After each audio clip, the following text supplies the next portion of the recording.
AITA for banning my brother from my cabin after years of my family ignoring me? My name is Natalie. I am 31 years old. I grew up in one of those upscale neighborhoods in the San Francisco Bay Area suburbs where the houses look like they came out of a magazine, and where people show off their perfectly manicured lawns as if they were trophies. At our house there were too many rooms, but it lacked something much simpler. Someone who truly saw me. There were 4 of us, my parents Michael and Susan, my older brother Jacob, and me. My father held an important position at a large tech company in Silicon Valley, always impeccably dressed. He was always talking about numbers, deals, and results, as if at the dinner table there was not a little girl who just wanted to talk about her day at school. My mother had been on television when she was young, then she reinvented herself organizing events, foundations, and fundraising galas, that world where everyone smiles even when no one can stand each other. Jacob was 4 years older than me, and for as long as I can remember, he was the absolute pride of the family. It was not even just that he succeeded. It was that each of those successes was celebrated as if it were making history. On the walls there were photos of him everywhere in sports uniforms with awards, with medals. Those trophies shone in display cases. My things, when they existed, ended up in a box on the top shelf, stored in a place where no one ever looked. I still remember my 10th birthday as if it hurts today. I woke up overexcited because in my child's mind, turning double digits was huge. I went downstairs hoping for at least a card, a hug, pancakes, anything. My parents were in the kitchen arguing about the color of the uniform Jacob was supposed to wear for a tournament. They did not even turn their heads when I walked in. I sat at the table. I poured myself cereal. I waited. Hours passed. That day they went to several stores to find the perfect uniform, comparing brands as if it were a matter of life and death. I stayed home watching television. Around 9 in the evening, already in my pajamas, my mother brought her hand to her mouth and blurted out that it was my birthday. My father looked up from his computer and replied without the slightest embarrassment, "Next week we will buy you something nice." Yes, I promise. That next week never came. At 12, Jacob joined the high school's main sports team in his freshman year. My parents threw a party, rented a large tent, ordered food, and invited half the town. That same year, I won first place at the science fair with a water filtration project that had taken me 3 months. I came home with my ribbon carefully held in my hands, my heart wide open, ready to share my joy. My mother looked at it and said, "How pretty, sweetheart." Then she immediately went back to her list for an event that was not even for me. It was to celebrate Jacob in advance. But birthdays and academic successes were not even the worst. Christmas was something else. One year I was 14. I woke up on December 25th hearing suitcases. I went downstairs and saw my parents loading the car. Jacob was already sitting in the front with new clothes I had never seen before. "Where are you going?" I asked. "We are going to Hawaii," replied my mother without the slightest guilt in her voice. Jacob worked very hard. He deserves a real vacation. And me, I asked the question because at that moment I still had hope. My father sighed as if I were exaggerating. "Your grandmother is arriving in an hour. You will spend a quiet Christmas with her." They left. I stayed with my grandmother, the only person in this family who seemed to notice I existed. She baked cookies, we watched old movies, and she did not mention Jacob once. For me, that was already a gift. The following year I was 15, and even though I was ashamed to admit it, a part of me thought that maybe this time something would change. I went downstairs and saw Jacob opening gift after gift. A new laptop, the kind everyone wanted and which easily cost over $2,000. He also got a leather jacket, a watch, concert tickets, and even more things. The living room looked like a boutique. As for me, my mother handed me an envelope. Inside there was a card with a snowman and a printed "Merry Christmas." Nothing else. Not a little detail, not an "I thought of you." Nothing, just paper. I stood there looking at it. Then I looked at Jacob's mountain of boxes. "It is not fair," I said, my voice trembling. "To him you give everything and to me a card." "Your brother is already in college," replied my father as if that explained everything. "He needs important things." My mother gave me a hard look. "Do not be like that, Natalie. It is not right to count how much the gifts we give to others cost." I went up to my room and cried quietly so as not to bother anyone.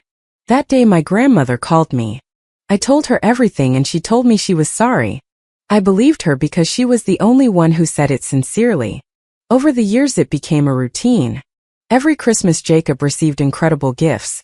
A car for his 21st birthday, trips, designer clothes, gadgets, experiences. And I received a card. Sometimes there was a handwritten note inside, but it was not any better. They were those phrases that sound like reproaches disguised as advice. One year it was "you should try harder." Another, "be thankful for what you have." Another, without any shame, "do not envy your brother. It is not his fault he is successful." After a while I stopped expecting anything, or at least that is what I kept telling myself. At 18 I was accepted into a good university in the city.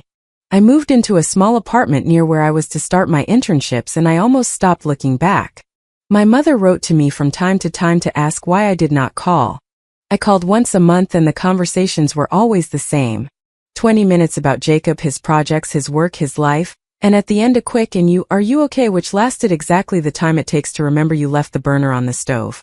Despite everything, as silly as it may sound, a part of me still wanted to belong to this family, especially at Christmas.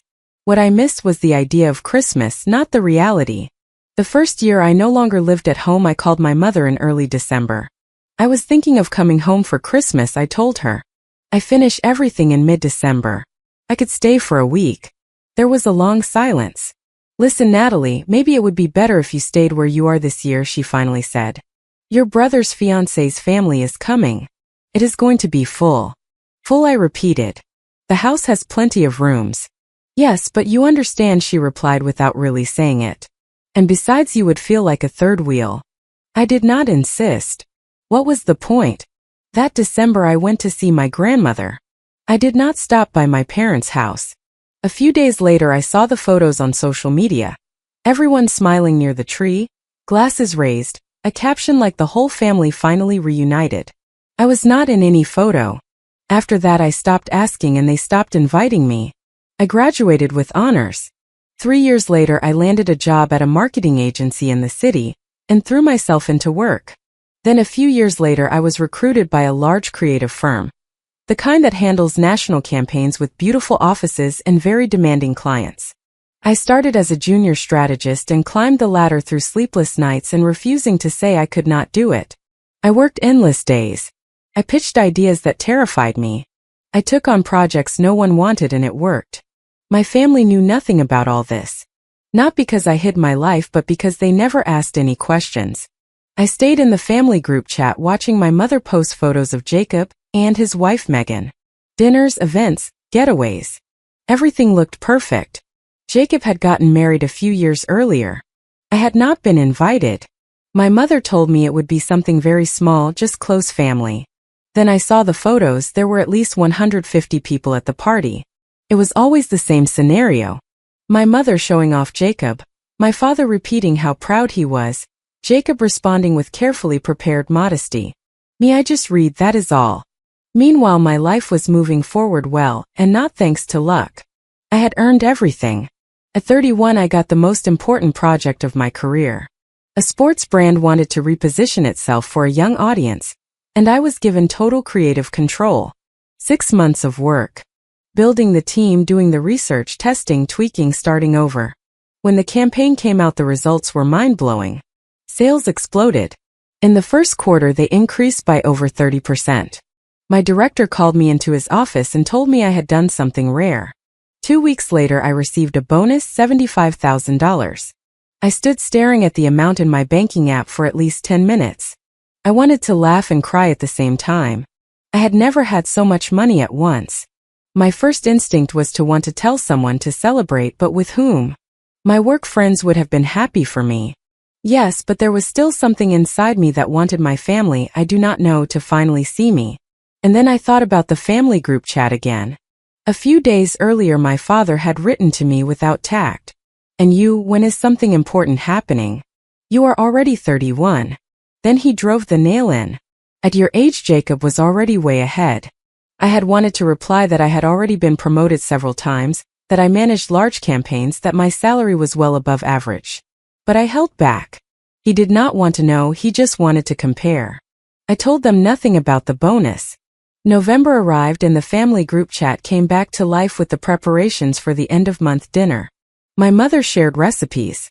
My father talked about buying good wine, then the announcement dropped. Jacob had been promoted at his bank.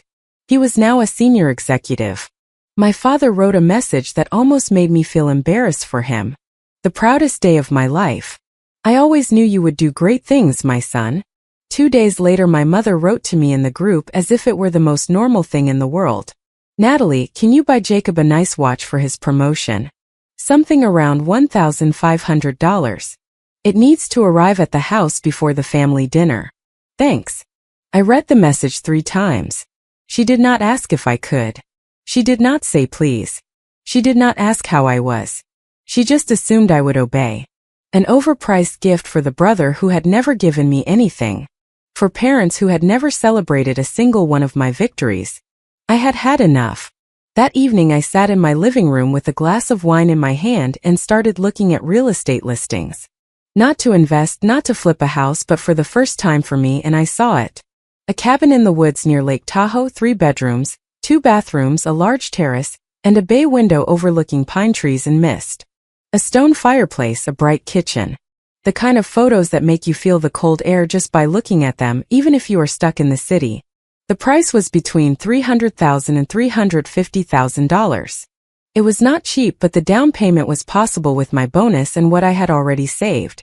And besides, I had a pre-approved mortgage from the bank. With my salary, the monthly payments remained manageable.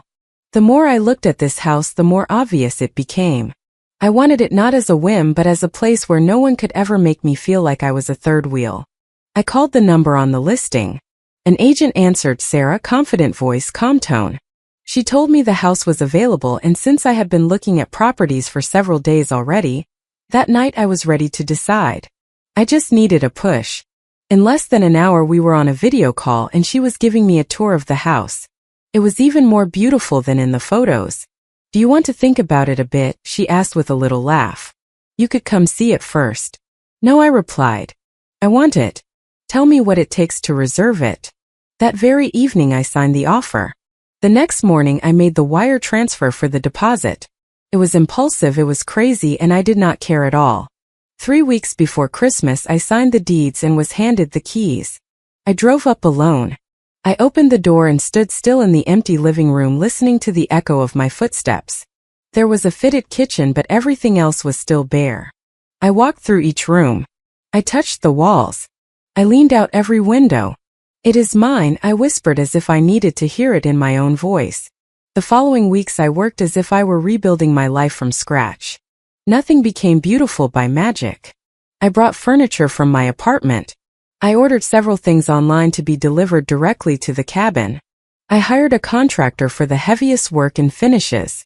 During the week I made progress in the evenings after work, and on weekends I stayed up there almost all day.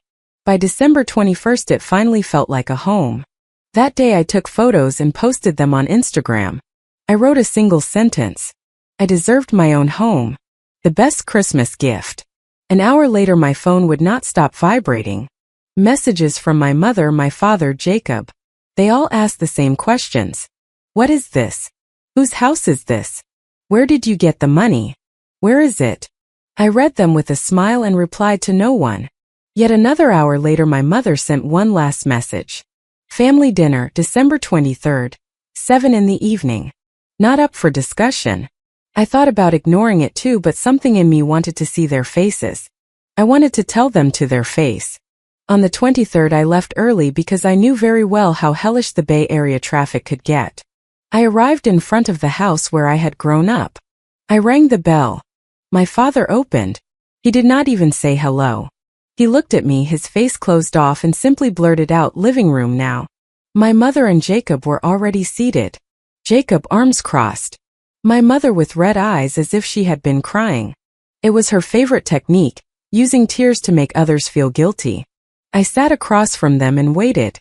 "Whose house is that?" my father asked directly. I smiled. "Mine." They stayed silent. "I bought it with the bonus I got at work, $75,000. My mother opened her mouth, genuinely surprised. "That is impossible." "Yes, it is possible," I replied. That is what happens when you work hard and are left to build your life. But you are just starting, muttered my mother. If any of you had taken an interest in me even once in the last 10 years, you would know where I work. I cut in. I run major campaigns. I have been promoted several times. I got this bonus for a project that increased sales by over 30%. My father blinked as if he was having trouble processing. Jacob said nothing. He looked at me with this strange mix of disbelief and anger. Then he finally spoke. You should have consulted us before making such a purchase. I laughed. Not to mock, just because I could not believe what I was hearing. What is so funny? He snapped, offended. The fact that you think I need your permission, I replied. It is my money. We are a family, said Jacob, as if reciting a memorized line. Big decisions are made together. Oh really? Of course, I retorted. Like when you got married without even inviting me, or when you guys go on trips for Christmas leaving me with grandma, or when you remember me only when you need something. My mother rushed to intervene. That attitude is exactly your problem. You have become selfish, Natalie. That house is way too big for one person. The most logical thing would be for us to celebrate Christmas there all together properly. What will the family say if they find out you left us out? No, I answered. It is simple, no. Jacob leaned toward me, his voice already harsher. Megan is pregnant, he said, as if playing an unbeatable card. And in our apartment we are out of space. We have always dreamed of a place like that. It would be perfect for us with the baby. I felt a jolt in my chest. What are you saying? I asked slowly. That we come live there. He replied as if it were perfectly reasonable. Just until the baby is born and we get organized, 6 months or so. You have 3 bedrooms. You do not need that much space. My mother nodded, convinced. It is the most logical thing. You are alone and they are going to become a real family. Family helps each other. I stood up. And you, when did you ever help me? I asked. My father stood up in turn.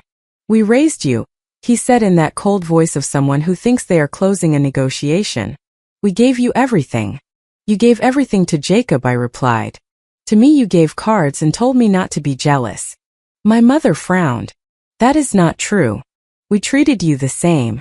I looked at her without blinking. Did you forget my 10th birthday? I said. You went to Hawaii with him for Christmas, leaving me with grandma. You gave him a car, trips, overpriced gifts. To me you gave cards. You did not invite me for Christmas for years.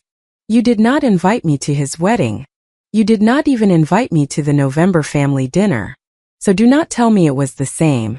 The silence grew heavy. And then my father finally said what he had come to say all along. If you want to fix your relationship with this family, you will spend Christmas in that house and you will let your brother and his family stay there for free as long as they need. I looked at them one by one. My mother with her victim face, my father with his intact pride. Jacob sitting as if the whole world owed him something. You excluded me years ago, I said without trembling this time. It is just that now you remember me because it suits you. My mother reached out to me, playing the affectionate card. Natalie, do not exaggerate. We are here. No, we are trying. Do not make another drama. You are trying to take my house, I replied. I headed for the door. Natalie, shouted my father. If you walk out, you are cutting ties with your family. I stopped, then turned around. You are the ones who cut ties with me a long time ago, I said. You were just too busy applauding Jacob to notice. I walked out. Behind me he kept talking, raising his voice, repeating the same refrain that I was the bad guy, the selfish one, the one destroying the family. I did not look back. That evening my phone did not stop ringing. Messages from my father saying I was irrational. Messages from my mother saying I was breaking her heart. Messages from Jacob saying I owed him my support because that is what being siblings is about. I blocked all 3 of them. I left the family group chat. I sat in silence, and for the first time this silence did not scare me. It soothed me. I called my friends and invited them to the cabin for Christmas. Then I called some cousins on my mother's side. The ones who had always treated me well, the ones who were truly close to me. Within an hour I already had more than 10 confirmations. That Christmas was perfect. We cooked together, we played board games. We settled in front of the fireplace. We laughed until our stomachs hurt. I took photos, and for the first time they were not photos to pretend. They were photos of people who genuinely wanted to be there. My mother commented on one of my posts with one of those passive-aggressive messages people write to look flawless in front of others. How sad to see that you forget your real family. So much pride, and this is how you say thank you. I read it. I let out a little laugh and did not reply. I was not going to fight against that theater anymore. For New Year's I did something I had owed myself for years. I went to get my grandmother. She was 93 years old and she was still one of those people who put your heart back in place with a single look. She put on her coat without a fuss and asked nothing until we were on the road. "Where are we going?" she asked me. "To my cabin. I want to show it to you." She smiled. I saw the photos. It is beautiful. The drive, leaving early and without too much traffic, took about 3 hours. Upon arriving, she walked slowly through each room, touching the furniture, looking at the trees through the window as if she wanted to memorize the landscape with her hands and eyes. When she finished, she sat on the couch and patted the spot next to her. "Your parents called me," she said. I tensed up. "They wanted me to make you listen to reason," she continued. I did not tell them that. I told them that they had ignored you all your life, and that they should finally leave you alone. I took her in my arms right then. Yes, I cried, but it was out of relief. I also told them that if they started bothering me with their stories again, I would hang up on them. She added with a calmness that made me smile. We spent New Year's together. Just her and me. We ate well. We watched the year-end show on television. She told me stories from her youth. It was the most beautiful New Year I can remember. In January, I went back to work in my routine. My city apartment was practical, but every weekend I escaped to the cabin.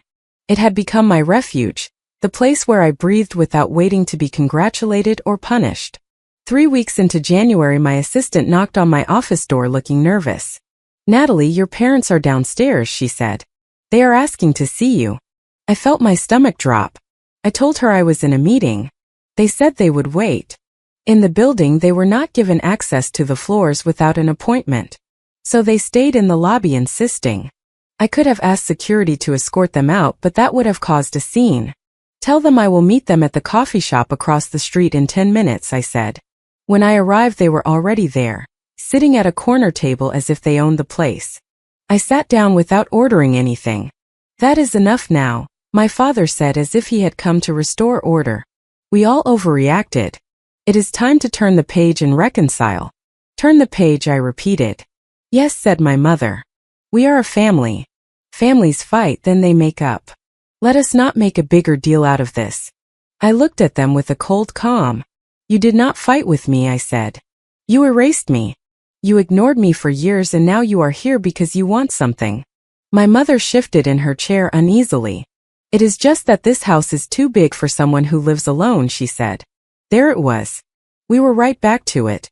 "And Jacob and Megan need space," my father added bluntly. "With the baby and everything else. You could let them stay there for a while." I looked at them as if I had two strangers in front of me. "You came to my workplace to ask me to lend you my house," I said. "It is not lending," replied my mother very quickly. "Just letting them live there for a while. You barely use it. You have your apartment." "I use it when I feel like it," I answered. "And even if I did not use it, it is mine." "Your brother is trying to save money," said my father. "Medical bills, furniture, everything is expensive." "My brother has a good job," I said. "Let him buy his own house." My father frowned. "How dramatic can you be? We come to fix things and you make everything worse." I stood up. "I do not want to fix anything," I said. "You had 31 years to be my parents. You were not. Now you want to come back because I have something useful to you. The answer is no." My mother opened her mouth to insist. I raised my hand without shouting but firmly. "If you come looking for me again, if you show up here again, if you go to my apartment or my house, I will file a harassment complaint and ask for a restraining order," I said. "I am not joking, leave me alone." I walked out before they could answer.